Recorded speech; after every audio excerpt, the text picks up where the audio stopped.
Hello दोस्तों, आज मैं आप लोगों को जो टॉपिक सिखाने वाला समझाने वाला उस टॉपिक का नाम है एडमिशन ऑफ पार्टनर।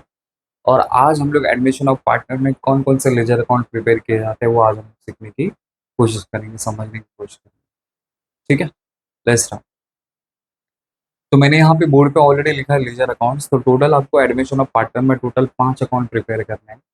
मतलब आपको क्वेश्चन में तो लिख के दिया रहेगा, जैसे अगर क्वेश्चन में लिख के दिया रहेगा कि prepare all necessary ledger accounts, तो समझो कि आपको टोटल 5 घर बनाने पड़ेंगे। अगर क्वेश्चन में लिख के दे कि ओनली प्रिपेयर रिवैल्यूएशन अकाउंट, तो आपको रिवैल्यूएशन अकाउंट बनाना है। क्वेश्चन में लिख के देगा रिवैल्यूएशन पार्टनर्स कैपिटल अकाउंट, मतलब क्वेश्चन में आपको जो जो नाम लिख के दिया रहेगा उसके हिसाब से आप अकॉर्डिंगली उसके हिसाब से आप ये 5 घर बना सकते हो। तो बेसिकली अगर समझो कि क्वेश्चन में अगर ऐसा लिख के दे कि prepare all necessary ledger account, तो समझो कि आपको ये टोटल 5 घर बनाने के लिए आएगा, जिसमें से ये जो 3 घर है या ये 3 लीजर अकाउंट है ये कंपलसरी होगा, और बाकी ये 2 है ये ऑप्शनल होगा।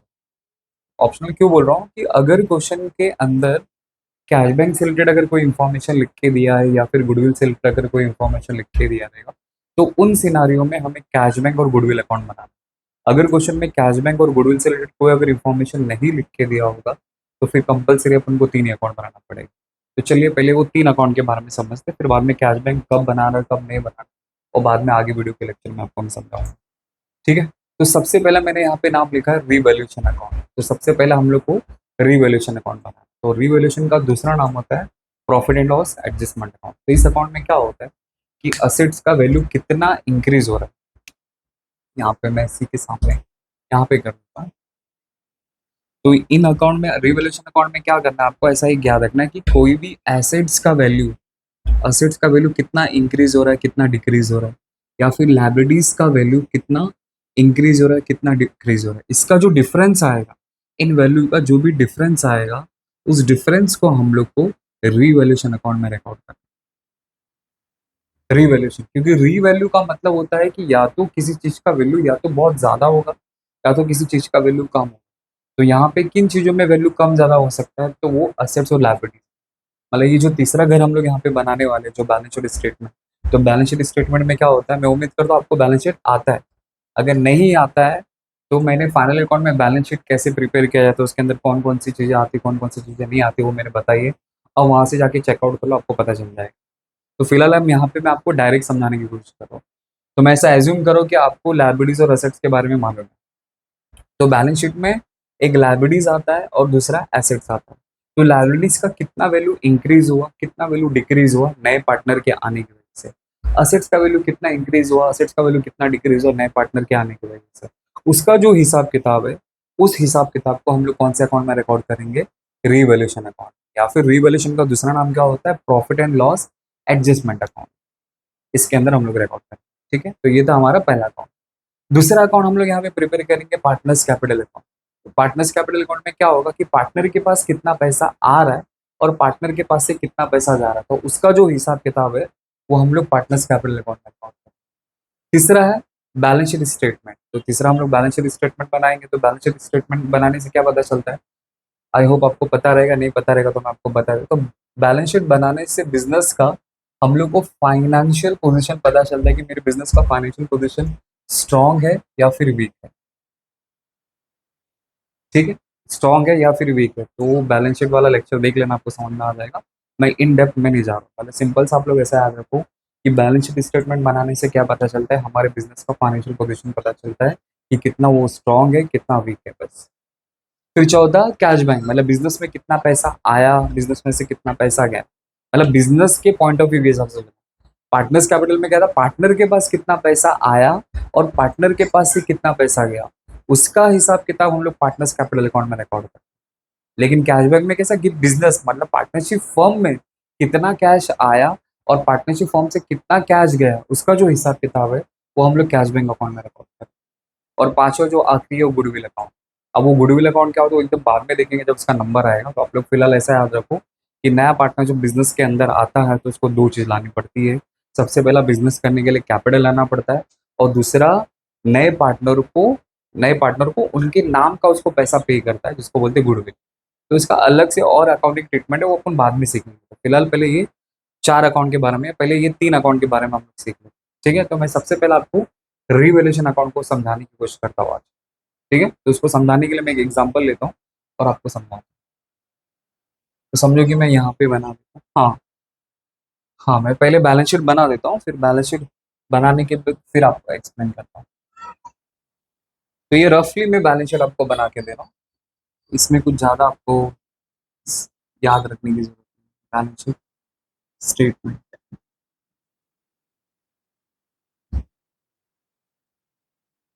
ये एक तरफ समझो लाइब्रेरीज है और दूसरी तरफ assets है। तो लाइब्रेरीज का मैं कोई 5 नाम ले रहा हूँ और असेट्स का कोई 5 नाम, 5 नहीं, चलो 3-3 एग्जाम्पल। तो सबसे पहला है bank loan,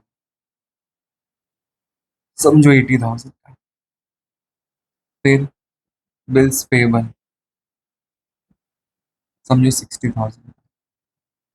and next sundry creditors, sundry creditors समझो है 40,000। ठीक है, अब एसेट में हम लोग कोई 3 एग्जांपल लेते हैं। तो सबसे पहला है लैंड एंड बिल्डिंग, समझो मैं एज्यूम कर रहा हूँ 1 लाख।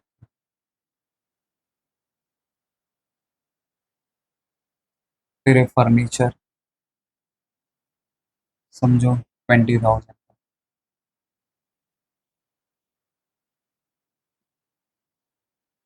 फिर मशीनरी, समझो 60,000। तो मैंने यहाँ पे लाइब्रेरीज में 3 नाम लिखा है और असेट में मैंने यहाँ पे 3 नाम लिखा है। इसके बेसिस पे मुझे आपको क्या समझाना है, रीवैल्यूएशन। अब कुछ एडजस्टमेंट भी आपको क्वेश्चन के अंदर लिख के दिया रहेगा, एडजस्टमेंट्स, एडजस्टमेंट्स।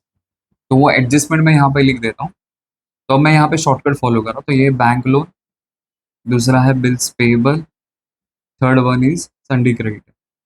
तो बैंक लोन का प्राइस समझो हो गया 60,000, बिल्स पेबल का वैल्यू हो गया 40,000, सन्डी क्रेडिट का वैल्यू हो गया समझो 45,000। अब सेम फॉर असेट्स के लिए वैल्यू मैं डिसाइड कर लेता हूँ। तो लैंड एंड बिल्डिंग का वैल्यू हो गया समझो 1,60,000 एंड फर्नीचर का वैल्यू हो गया समझो 35,000 एंड मशीनरी का वैल्यू हो गया है समझो 45,000। ठीक है, तो यहाँ पे मैंने एक एग्जांपल सेट किया है, मतलब आपको समझाने के लिए कि मैंने यहाँ पे एक क्वेश्चन लिख दिया कि यहाँ पे एक बैलेंस शीट है और यहाँ पे एडजस्टमेंट है। ये एडजस्टमेंट समझो बिजनेस के अंदर न्यू पार्टनर आ रहा है, तो न्यू पार्टनर के आने की वजह से ये सारे के सारे वैल्यू में इतनी चेंजेस आ गए।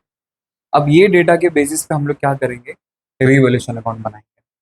तो रीवैल्यूएशन अकाउंट को बनाने के लिए मैं आपको एक छोटा सा लॉजिक दे रहा हूँ, बस वो लॉजिक याद रखो। तो आपको फटाक से आप लोग क्या कर सकते हो मालूम है, ट्रांजेक्शन को रिकॉर्ड कर सकते हो। बस मतलब ज़्यादा आपको उसमें मेहनत करने की ज़रूरत नहीं पड़ेगी।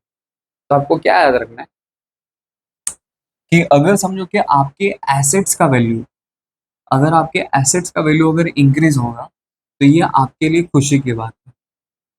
अगर आपके एसेट्स का वैल्यू कम हो जाएगा तो ये आपके लिए दुख की बात है। सही बात है, ये पहला केस आपको याद है। अगर आपके असेट्स का वैल्यू अगर इंक्रीज हो रहा है, जैसे कि मैंने कोई फर्नीचर खरीदा है 60,000 का और कुछ 6 महीने यूज़ किया, ऐसा होता नहीं, मैं आपको समझाने के हिसाब से बता। फर्नीचर मैंने खरीदा है 60,000 का और मार्केट में समझो उस फर्नीचर का वैल्यू हो गया 80,000।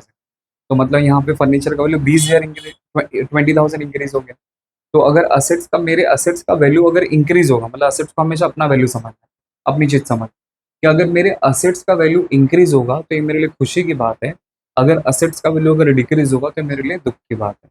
अभी सेम सिनारियो आपको लाइब्रेरीज में उल्टा सोचना है, लाइब्रेरीज के केस में। तो लाइब्रेरी में कैसा है कि अगर लाइब्रेरी का वैल्यू इंक्रीज होगा तो ये आपके लिए दुख की बात है। अगर लाइब्रेरीज का वैल्यू कम होगा तो ये आपके लिए खुशी की बात है। अब सोचेंगे सर इसमें ऐसा कैसा उल्टा हो जाता है, कि समझो कि फॉर एग्जांपल मैं यहाँ पे एग्जांपल ले रहा हूँ, समझो ये संडी क्रेडिटर का, ये लाइब्रेरी साइड में मैंने लिखा संडी क्रेडिटर। तो देखो, तो संडी क्रेडिटर यहाँ पे 40,000 लिखा, इसका मतलब क्या हुआ मालूम है कि मैंने संडी क्रेडिटर से 40,000 रुपये उधार लिए, या फिर ऐसा समझो कि मेरे को संडी क्रेडिटर को 40,000 रुपये पे करना। बट नए पार्टनर के आने की वजह से या नए पार्टनर के आने के पहले हमारे संडी क्रेडिटर का वैल्यू कितना हो गया, मतलब 45,000। मतलब हम पे और 5,000 का कर्जा चढ़ गया। पहले मुझे पे करना था 40,000, अब मुझे कितना पे करना पड़ेगा, 45,000। तो मुझे अब ज़्यादा पे करना पड़ेगा। और जब भी इंसान को अगर ज़्यादा पे करना पड़ेगा तो इसका मतलब उसके लिए क्या है, ये दुख की बात है। और जब भी अगर दुख होगा या खुशी होगी तो उस सुख और दुख को आपको हमेशा क्या करना है मालूम है, रिवोल्यूशन अकाउंट में रिकॉर्ड करना है। तो वो लॉजिक मैं यहाँ पे लिख के देता हूँ, बस वो याद रखो। तो मैं यहाँ पे लिख देता हूँ। तो क्या है वो लॉजिक, अगर खुशी की बात है, खुशी, तो खुशी का मतलब होता है प्रॉफिट। अगर प्रॉफिट की बात होगी तो आपको उसको रीवैल्यूएशन के क्रेडिट में रिकॉर्ड करना है। अगर आपके लिए दुख की बात है, दुख का मतलब होता है आपके लिए लॉस। अगर लॉस होगा तो उस लॉस को रीवैल्यूएशन के आपको डेबिट में रिकॉर्ड करना है। बस इसी लॉजिक के ऊपर पूरा का पूरा रीवैल्यूएशन अकाउंट है। बस ये लॉजिक याद रख लो और ये फंडा समझ के ले लो बस। असल में आपकी खुद की चीज़, अगर आपकी खुद की चीज़ का वैल्यू अगर इंक्रीज होगा तो आपके लिए खुशी की बात है। तो जब भी खुशी होगा तो आपके लिए प्रॉफिट है। और जब भी प्रॉफिट होगा तो आपको उसको कहाँ पे रिकॉर्ड करना है, रीवैल्यूएशन के क्रेडिट साइड। क्योंकि रिवैल्यूएशन मतलब एक just like a nominal account का आपको रूल पता रहेगा, डेबिट ऑल एक्सपेंसेस और लॉसेस, क्रेडिट ऑल इनकम और गेन। मतलब जो भी हमारे एक्सपेंस होते हैं, जो भी हमारे लॉस है, तो वो हमेशा डेबिट में आएगा। और जो भी हमारा लॉस होगा, प्रॉफिट होगा, हमेशा कहाँ पे आएगा, क्रेडिट में आएगा। बस उसी लॉजिक के पर आपको काम करना है। अगर आपके लिए खुशी की बात है, खुशी मतलब आपके लिए प्रॉफिट है, इसलिए वो रिवैल्यूएशन के क्रेडिट में आएगा।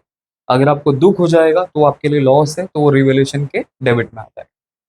तो मैंने वही चीज़ यहाँ पे लिख के दिया। तो असेट्स की खुशी की बात है, इसलिए ये हमेशा कहाँ पे आएगा, मैं यहाँ पे लिख देता हूँ, तो ये हमेशा क्रेडिट में आएगा। असेट्स दुख की बात है तो डेबिट में आ गया।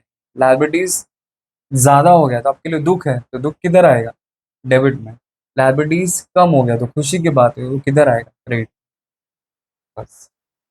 अब ये जो मैंने एग्जांपल लिखा है, अब इसके बेसिस पे आपको रिवैल्यूएशन अकाउंट यहाँ पे मैं आपको बना के दिखाऊंगा। ठीक है, मैं यहीं, हाँ यहीं पे बनाता हूँ आपको समझे।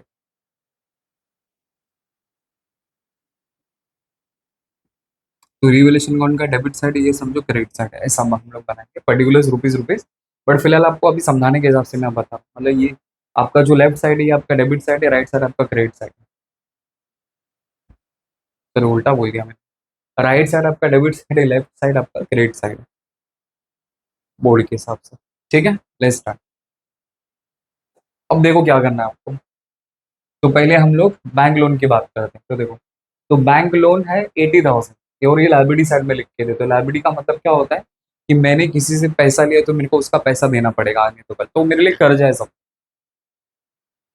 तो बैंक लोन पहले मुझे पे करना था 80,000, बट अब बैंक लोन का वैल्यू कितना हो गया, 60। अपन को रीजन के पीछे नहीं भागना है, वैल्यू क्यों कम हो गया, क्यों ज्यादा हो गया। आपको समझाने के हिसाब बचा रहा हूँ। सिंपल सा है कि अगर बैंक लोन अगर बढ़ गया मतलब हमने और कर्जा लिया, कम हो गया रहेगा मतलब हमने पे कर दिया, तो रीजन नहीं सोचना है।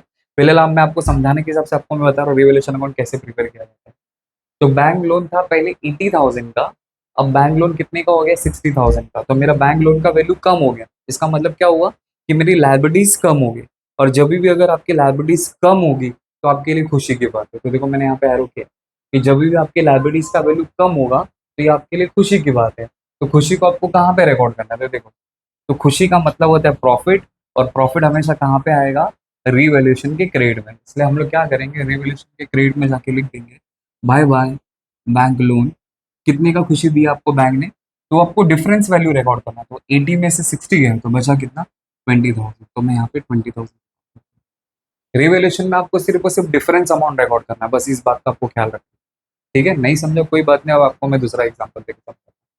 अब समझो कि बिल्स पेबल, बिल्स पेबल है 60,000। तो यहाँ पे आपको क्या सोचना है कि मुझे बिल का पैसा 60,000 देना था, लेकिन बिल्स पेबल का वैल्यू अभी कितना हो गया, 40,000। ओके, तो पहले 60,000 देना था, अब मेरे को सिर्फ 40,000 देना है, तो मेरे को अब वैल्यू कम देना पड़ेगा। और जब आपको वैल्यू अगर कम देना पड़ेगा या किसी को पैसा कम देना पड़ेगा, तो ये आपके लिए खुशी की बात है कि दुख की बात है, तो ये मेरे लिए खुशी की बात है।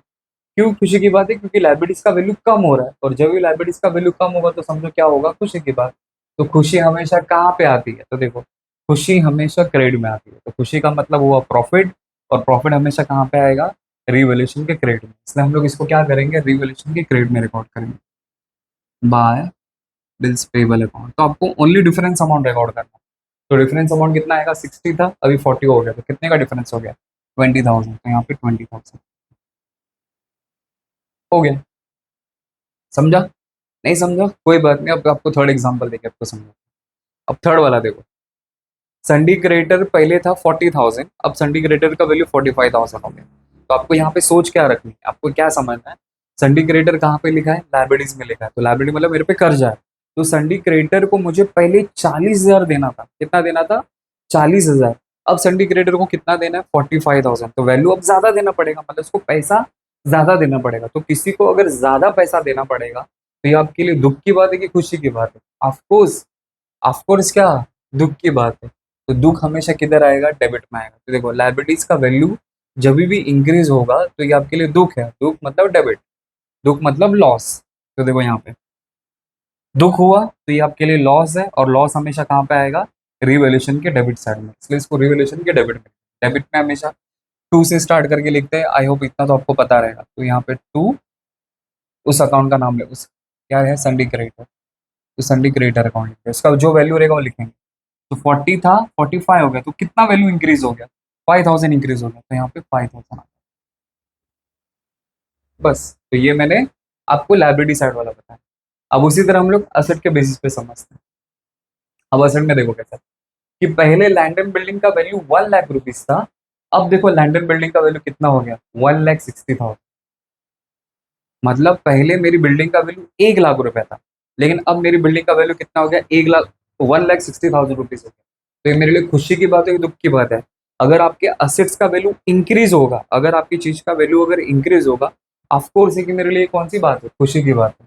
मतलब जब भी असेट्स का वैल्यू ऊपर जाएगा तो समझो आपके लिए खुशी है। खुशी कैसे, देखो पहले एक था, अभी 1,60,000 हुआ, तो वैल्यू ऊपर जा रहा है ना, तो वैल्यू ऊपर है मतलब खुशी की बात। और खुशी हमेशा कहाँ पे आती है, क्रेडिट में आती है। खुशी आपको कहाँ पे मिलेगी, क्रेडिट में। तो खुशी मतलब प्रॉफिट, प्रॉफिट मतलब रिवैल्यूएशन के क्रेडिट में, तो आपको रिवैल्यूएशन के क्रेडिट में जाके रिकॉर्ड कर देना है। By by land and building. तो लैंड एंड बिल्डिंग ने आपको कितने की खुशी दी, तो देखो 1 लाख था, 1,60,000 हुआ, तो मतलब 60,000 का आपको प्रॉफिट हुआ, तो यहाँ पे 60,000। बस, ठीक है। नहीं समझा कोई बात नहीं, आपको दूसरा एग्जांपल देके समझाता हूँ। अब देखो, फर्नीचर था पहले 20,000 का, अब फर्नीचर का वैल्यू कितना हो गया, देखो अब फर्नीचर का वैल्यू हो गया 35,000 रुपीज का। पहले 20 था, मतलब मेरे फर्नीचर का वैल्यू पहले 20 था, अब फर्नीचर का वैल्यू 35,000 होगा, तो वैल्यू इंक्रीज हो गया। अगर असेट्स का वैल्यू इंक्रीज होगा तो आपके लिए क्या खुशी की बात है। और खुशी हमेशा रिवैल्यूएशन की कौन से साइड में आपको रिकॉर्ड करना है, क्रेडिट में, इसलिए मैं जाके क्रेडिट में रिकॉर्ड कर दूंगा। By by furniture account. तो फर्नीचर ने आपको कितने की खुशी दी, पहले 20 था, अभी 35 का हो गया, जिसका मतलब 15,000, तो यहाँ पे 15,000। ठीक है, आई होप आपको समझा रहेगा। नेक्स्ट है मशीनरी। मशीनरी पहले था 60,000 का, अब मशीनरी कितने का हो गया, 45,000 का। मतलब मेरे मशीन का वैल्यू पहले 60 था, अब मशीन का वैल्यू 40,000 हो गया, तो वैल्यू कम हो गया। तो जब असेट्स का वैल्यू कम हो जाता है तो ये हमारे लिए दुख की बात है। देखो ना यहाँ पे लिखा मैंने, असेट्स का वैल्यू अगर कम होगा तो मेरे लिए दुख है, दुख मतलब लॉस। तो लॉस हमेशा किधर आएगा, डेबिट में।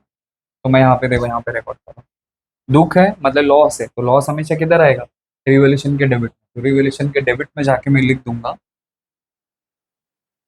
To machinery account. और उसका वैल्यू कितना है, पहले 60 था, 45, तो 15,000 का डिफरेंस, तो 15,000 यहाँ पे हो गया।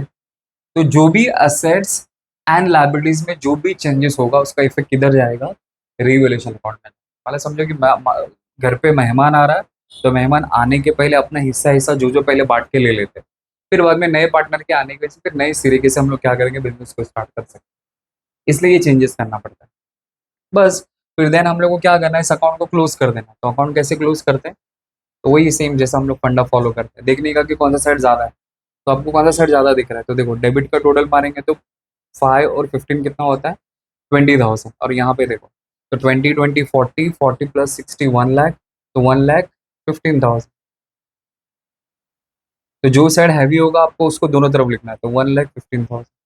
मतलब क्रेडिट साइड मेरा ज्यादा था, इसलिए ये साइड जो जो यहाँ पे वैल्यू आएगा वही वैल्यू सेम यहाँ पे लिखने का।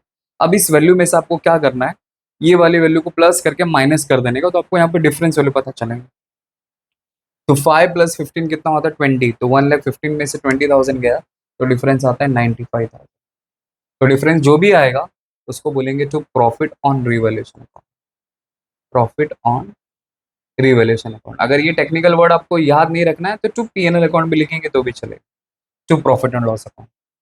तो आप लोग कोई भी नाम यहाँ पे याद रख सकते हो, या तो प्रॉफिट ऑन रिवोल्यूशन अकाउंट लिखो या फिर प्रॉफिट लॉस अकाउंट, बस इस तरह आपको रिवोल्यूशन अकाउंट, बस उस लॉजिक को आपको याद रखना कि आपको अगर खुशी की बात है तो रिवोल्यूशन के क्रेडिट में आएगा, अगर दुख की बात है रिवोल्यूशन के डेबिट में आएगा, बस।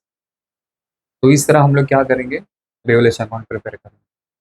आई होप आपको समझा रहा है, ठीक है।